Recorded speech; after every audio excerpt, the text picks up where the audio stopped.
السلام عليكم ورحمة الله تعالى وبركاته. مع قناة جديد، قناة عباد للتكييف والتبريد. اليوم يعني أصور لكم توزيعة هواء في قاعة رياضة حقت مدرسة.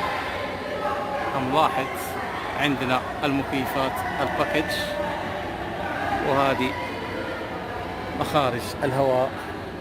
ملاحظ هي مخارج عندها دائرية على هذا الشكل.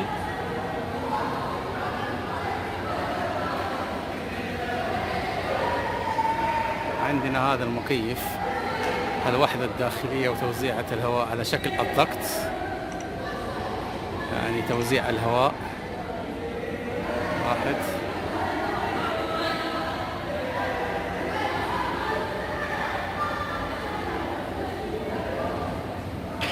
فيها مخرج الهواء الدفع والسحب،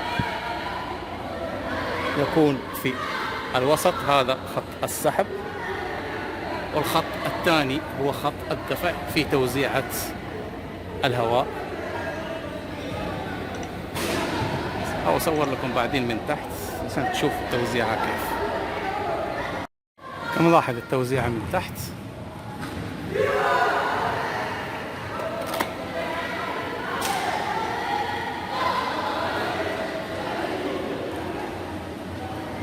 هذا مخارج الهواء،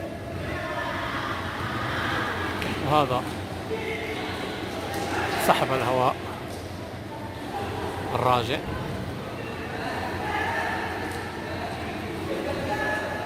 لاحظ كلها خارجة من المكيفات الباكج، تقريبا 20 طن.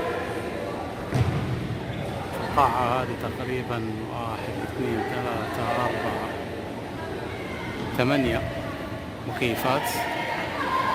هذا كل شيء بالنسبة لهذا المكيف. أرجو أن الفيديو إعجابكم، ولا تنسوا الاشتراك ليصلكم جديدنا، والسلام عليكم ورحمة الله تعالى وبركاته. لا تنسى الإعجاب والاشتراك في القناة. جميع الحقوق محفوظة لدى قناة